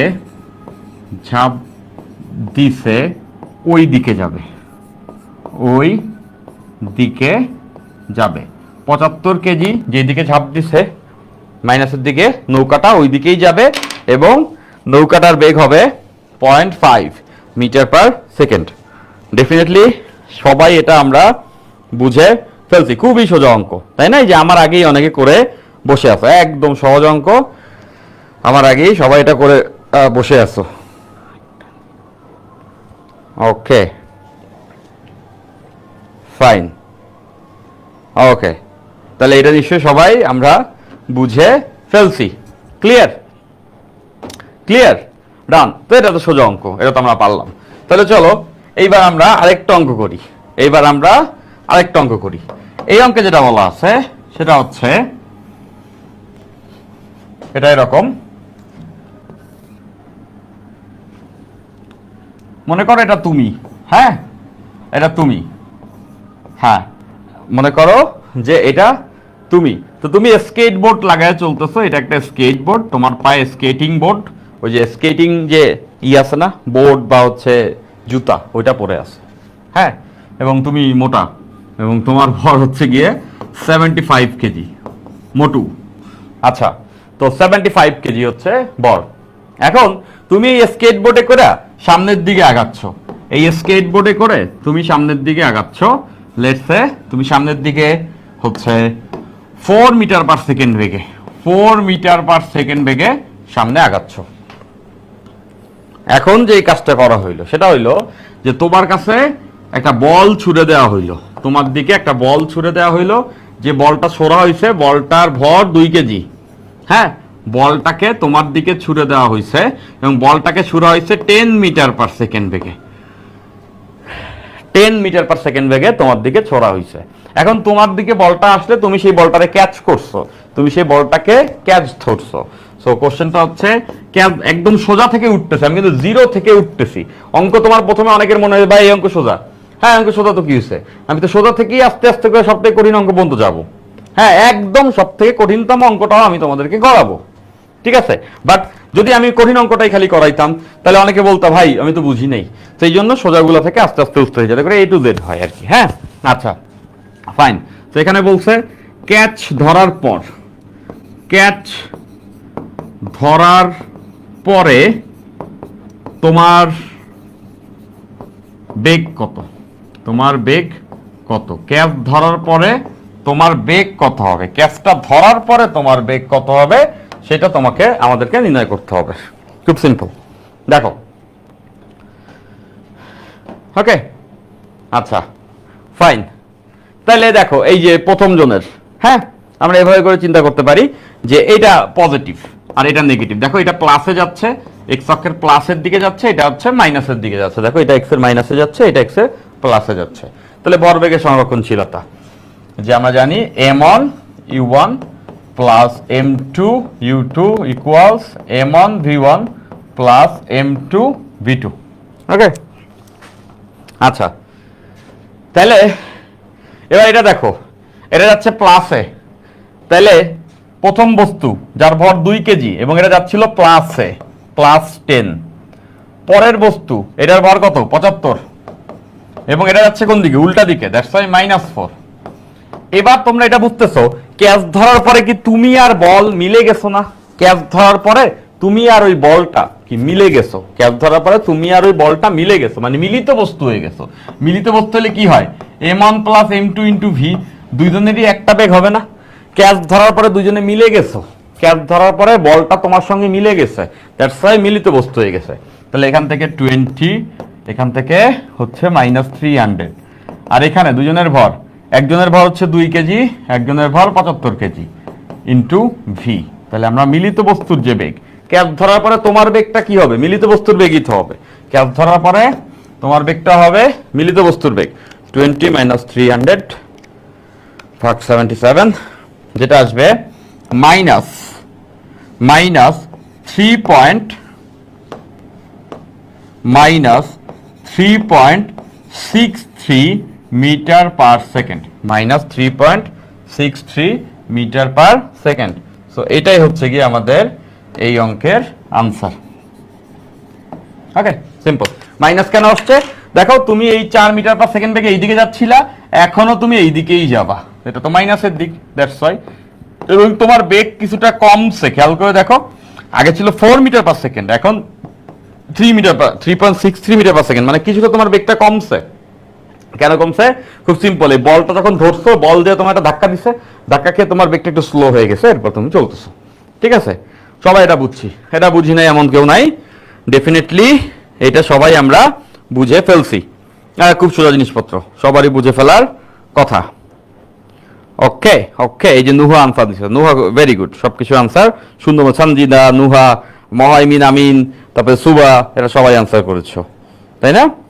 ফাইমে এখন আবার আসছো। আচ্ছা, তাহলে এটা আমরা সবাই পেরে গেছি। ওকে ওকে, এটা আমরা সবাই পেরে ফেলছি। তাহলে চলো এরকমই আরেকটা অঙ্ক একটু আমরা দেখি। হ্যাঁ, এরকমই আরেকটা অঙ্ক আমরা দেখি।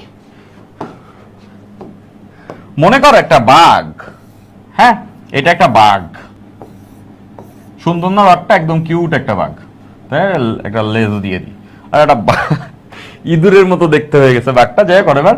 সো এটা একটা বাঘ, এবং এই বাঘটা সামনের দিকে আসতেছে। হ্যাঁ, এই বাঘটা সামনের দিকে আসতেছে। ওকে, এখন মনে করো বাঘটার ভর 200 কেজি, বাঘটার ভর 200 কেজি। ওকে, বাঘটার ভর 200 কেজি এবং বাঘটা সামনের দিকে আসতেছে 100 মিটার পার সেকেন্ড বেগে। 100 মিটার পার সেকেন্ড বেগে বাঘটা ধেয়ে আসতেছে তোমার দিকে। হ্যাঁ, এখন তোমার হাতে একটা বন্দুক আছে, ওই যে কেজিএফ দেখছো না, কেজিএফ এর রকি ভাই যে বন্দুক দিয়ে উড়ায় দেয় আধিদারে, ওরকম একটা আর কি। হ্যাঁ, সো হচ্ছে গিয়া এই বাঘটা আসতেছে তোমার দিকে, তোমার হাতে একটা বন্দুক আছে, এখন তুমি হচ্ছে বন্দুক দিয়ে বাঘটাকে শিকার করতে যাচ্ছ, বন্দুক দিয়ে গুলি করে বাঘটাকে থামাবা, বন্দুক দিয়ে গুলি করে বাঘটাকে থামাবা। ওকে, আচ্ছা ফাইন। এবার যে বুলেটগুলা তুমি এটার দিকে ছুড়বা, যে বুলেটগুলা এই বাঘটার দিকে তুমি ছুড়বা, সেই বুলেটগুলার ভর বলা আছে। হ্যাঁ, বুলেটের ভর, লেটস সে এই যে বুলেটটা আছে, বুলেটের ভর হচ্ছে 40 গ্রাম, বুলেটের ভর 40 গ্রাম। ওকে, আচ্ছা। এবং এই বুলেটকে যে তুমি বাঘটার দিকে ছুটতেছো, বুলেটের বেগ হচ্ছে গিয়ে 200 metre per second. 200 metre per second বেগে তুমি বুলেটগুলাকে, 200 না 500 metre per second, let's say 500 metre per second, 500 metre per second বেগে তুমি বুলেট হচ্ছে গিয়া বাঘের দিকে ছুটতেছো। কোশ্চেন হচ্ছে গিয়ে কতগুলি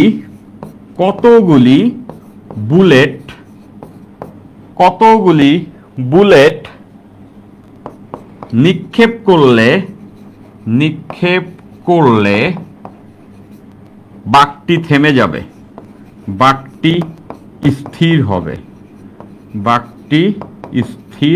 হবে, মানে কতগুলো বুলেট দিলে পরে বাঘটা স্থির হবে। তো এটা সবাই বুঝতেছে, আগের কেসের মতো। খেয়াল করে দেখো যে তুমি যখন আসতেছিলা তোমার বেগ ছিল 4 মিটার পার সেকেন্ড, একটা বল যখন তোমার দিকে ছুটছে, তোমার বেগ কি কমে গেছে না? এই বলটাকে চিন্তা করো বুলেটের মতো, আর এটাকে তুমি হচ্ছে বাঘের মতো। তাহলে একটা বুলেট তোমার কাছে গেলে তোমার বেগ একটু কমবে, তাহলে অনেকগুলো যদি বুলেট তোমার দিকে ছড়ে, তাহলে আস্তে আস্তে করে তোমার এই বেগটা কমতে কমতে 0 হয়ে যাবে না? তো এখানে কেসটা তাই, যে বাঘটা যে আসতেছে, বাঘটাকে গুলি ছুটতে থাকবো, অনেক গুলি ছুড়লে, ধরলাম n সংখ্যক গুলি ছুড়লে বাঘটার বেগ এক সময় কমে 100 থেকে 0 হয়ে যাবে। ঠিক আছে, ফাইন। তাহলে কতগুলো গুলি ছুটতে হবে? তাহলে পয়েন্টটা এভাবে চিন্তা করে দেখো, বুলেটের ভর মনে করো m, আর বুলেটের বেগ হচ্ছে u। হ্যাঁ, বুলেটের ভর m, এটা হচ্ছে বুলেটের ভর m, আর বুলেটের বেগ হচ্ছে u। হ্যাঁ, আদি বেগ u। তাহলে ধরলাম nটা বুলেট ছুড়বো।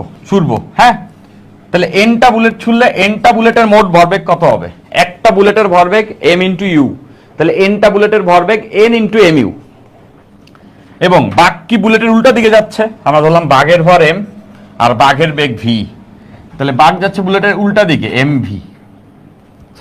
mu, এটা বড় u। হ্যাঁ, এটা বড় u।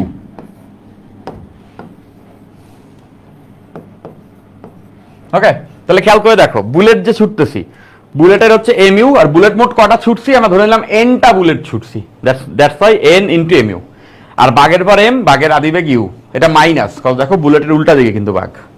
এবং আলটিমেটলি বাঘটাও থেমে যাবে, বুলেটগুলোও থেমে যাবে, মানে শেষ ভরবেগ কত? 0। এই যে বাঘ আসতেছে, এই যে বুলেট যাচ্ছে, যাই ওকে ধাক্কা দিলে কি হচ্ছে, যে একটা সময় বাঘটাও থেমে যাচ্ছে আর বুলেটটা ওর সঙ্গে লেগে থেমেই যাচ্ছে, তার মানে মোদ্দা কথা শেষ ভরবেগ 0। তাহলে বুঝতেছো, এই লাইনটা সবাই নিশ্চয়ই বুঝছো, আমি আরেকবার বলে দিচ্ছি। দেখো, সেটা হচ্ছে nটা বুলেট ছোড়ার পরে বাঘটা থামছে, তাহলে একটা বুলেটের ভরবেগ mu, তাহলে nটা বুলেটের ভরবেগ হচ্ছে n ইন্টু mu, আর বাঘের ভরবেগ mu, উল্টা দিকে দ্যাটস ওয়াই মাইনাস, এটা হচ্ছে আদি ভরবেগের যোগফল, এটা 0 হবে, বাঘটা থেমে যাবে। তাহলে এখান থেকে n বের হয়ে যাবে, n ইকুয়ালস টু কি আসবে? mu বাঘের আদি ভরবেগ ডিভাইডেড বাই বুলেটের আদি ভরবেগ, তাহলে এই শেষ। ওকে, ফাইন। সো বাঘের ভর কত ছিল? বাঘের ভর ছিল 200 কেজি, বাঘের বেগ হচ্ছে গিয়ে 100 মিটার পার সেকেন্ড, বুলেটের ভর 40 গ্রাম। 40 গ্রাম মানে এটাকে 1000 দ্বারা ভাগ করতে হবে, গ্রামকে আমরা কেজিতে আনলাম, আর সঙ্গে হচ্ছে এটার আদি বেগ হচ্ছে 500। ওকে, তো এই ক্যালকুলেশনটা আমরা করলে আমাদের আনসারটা চলে আসবে 200 × 100 divided by 40 divided by 1000 into 500। Calculation করলে এখান থেকে 1000 এন এর ভ্যালু আসবে 1000, এন এর ভ্যালু আসবে 1000। মানে 1000টি বুলেট যদি আমি ছুড়ি, 1000টি বুলেট যদি তুমি আসলে বাঘটার দিকে ছোড়ো, তাহলে এক পর্যায়ে গিয়ে বাঘটা থেমে যাবে। সেই ক্ষেত্রে এক পর্যায়ে গিয়ে বাঘটা থেমে যাবে। হোপফুলি সবাই এটা আমরা বুঝতে পারছি। ক্লিয়ার?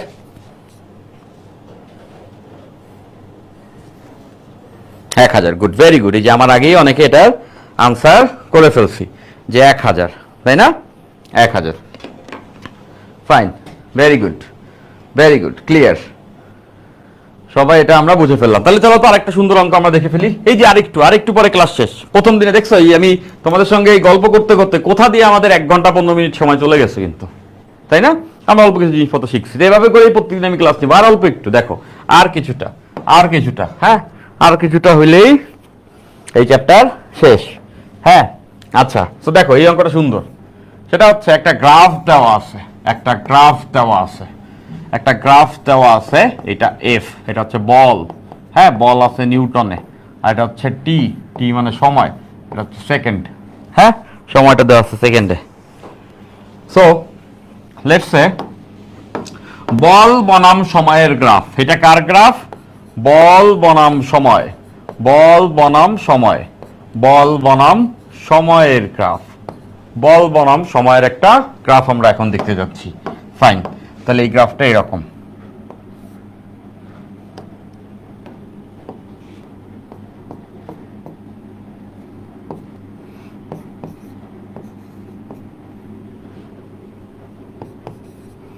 বল বনাম সময়ের একটা গ্রাফ এখানে দেওয়া আছে। এখন আমাদেরকে এই গ্রাফটা দিয়ে বলল ভরবেগের পরিবর্তন নির্ণয় করো।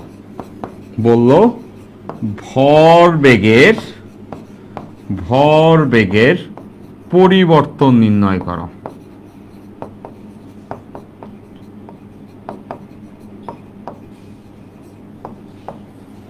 ভরবেগের পরিবর্তন নির্ণয় করো, তাই না?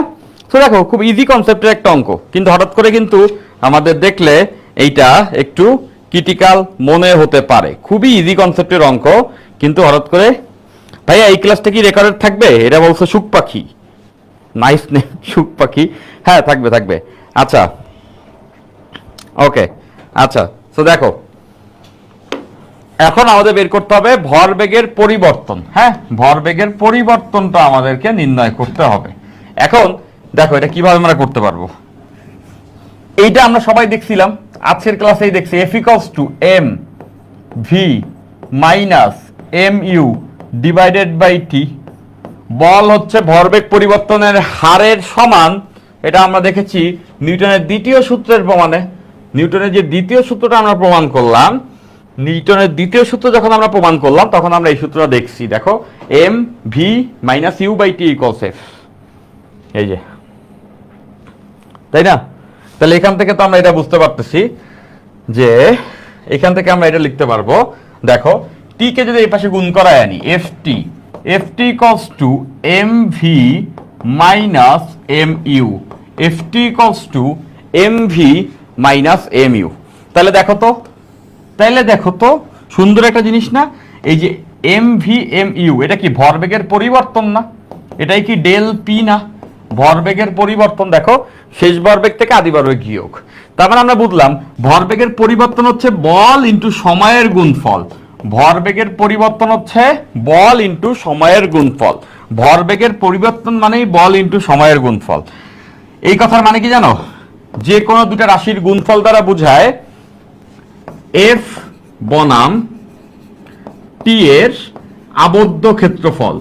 এফ বনাম টি এর আবদ্ধ ক্ষেত্রফল। এখন থেকে এটা জানবা যে দুইটা রাশির গুণফল দ্বারা বোঝায় ওদের দ্বারা যে গ্রাফ আঁকা হবে সেই গ্রাফের আবদ্ধ ক্ষেত্রফল। হ্যাঁ, এই তার মানে এফ এবং টি দিয়ে যে গ্রাফ আছে তার যে আবদ্ধ ক্ষেত্রফল ওইটাই ভরবেগের পরিবর্তন বোঝাচ্ছে, ওইটাই ভরবেগের পরিবর্তন বোঝাচ্ছে।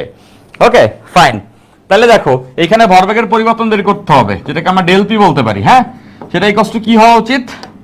ভরবেগের পরিবর্তন যদি আমরা বের করতে চাই সেটা হওয়া উচিত, এই দেখো এফ এবং টি এর গ্রাফ দেওয়া আছে, এই যে এফ এবং টি এর যে গ্রাফ আছে এইটার আবদ্ধ ক্ষেত্রফল, সেটা আবদ্ধ ক্ষেত্রফল বের করা কিন্তু কোয়াইট সিম্পল, তাই না?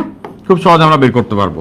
যেমন দেখতেছো এইটা হচ্ছে গিয়ে তোমার একটা আয়তক্ষেত্র, সেটা ক্ষেত্রফল, পাশাপাশি এইটা হচ্ছে গিয়ে একটা ত্রিভুজ ক্ষেত্র, সেটার ক্ষেত্রফল, দুটা ক্ষেত্রফলের যোগফল। এভাবে বের করতে পারি, অথবা এভাবেও পারি, একটা ট্রাপিজিয়াম ধরে সেটাও করতে পারতাম। তো আমরা একভাবে করলেই হয়, আমি আয়তক্ষেত্র ধরেই করে নিচ্ছি, ঠিক আছে? তাহলে এইটুকুর দৈর্ঘ্য কত? এইটুকুর দৈর্ঘ্য 10, আর এইটুকুর প্রস্থ কত? 5। তাহলে 10 আর 5, তাহলে আয়তক্ষেত্রের ক্ষেত্রফল দৈর্ঘ্য ইন্টু প্রস্থ 10 ইন্টু 5 প্লাস, এবার এই ত্রিভুজ, এই ত্রিভুজের এটা এখানে 15 ছিল, এখানে ভুলে 5 দিছি, এটা 15 ছিল, তাহলে এখান থেকে এই পর্যন্ত গেছে, মানে এখানে 5, 10 থেকে 15 পর্যন্ত গেছে, আর এটা কত? এটাও 5, তার মানে ভূমিও 5, উচ্চতাও 5। তাহলে ত্রিভুজের ক্ষেত্রফল হাফ ইন্টু ভূমি গুণ উচ্চতা।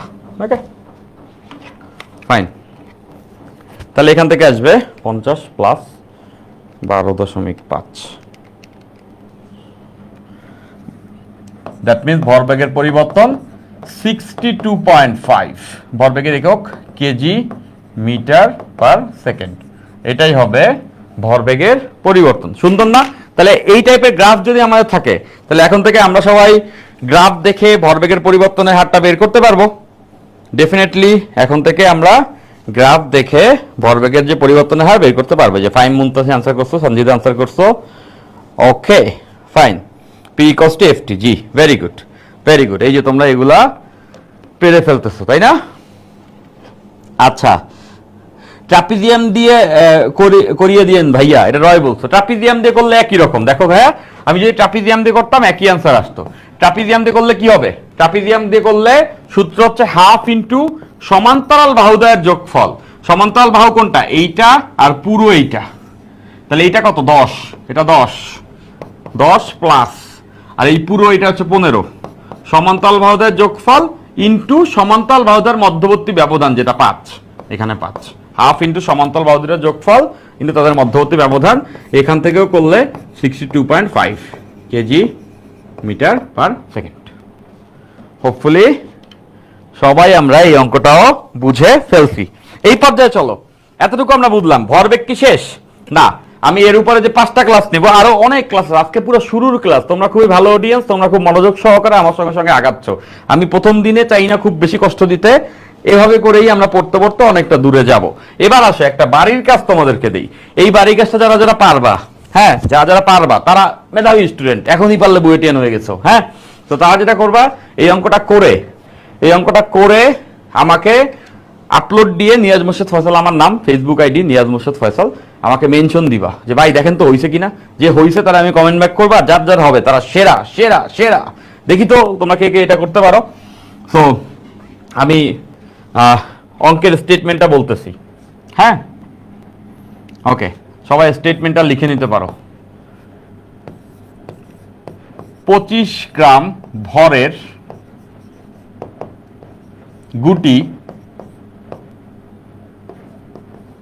50 গ্রাম ভরের স্ট্রাইকারকে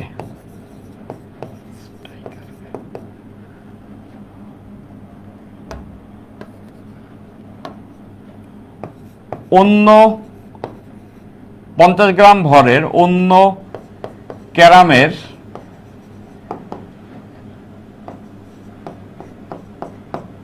গুটিকে, 25 গ্রাম ভরের গুটি মানে ক্যারামের গুটি, একটু কারেকশন আছে, 4 সেন্টিমিটার পার সেকেন্ড বেগে 50 গ্রাম ভরের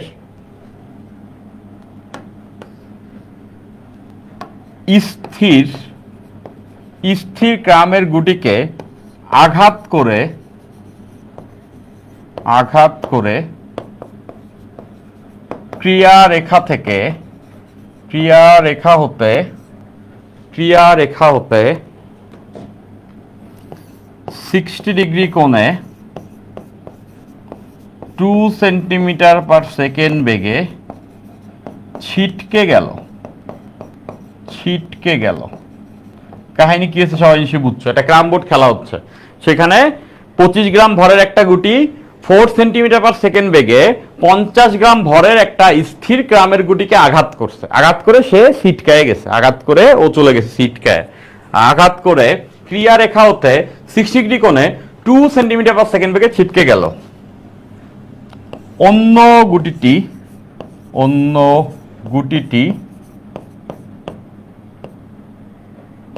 কত বেগে কোন দিকে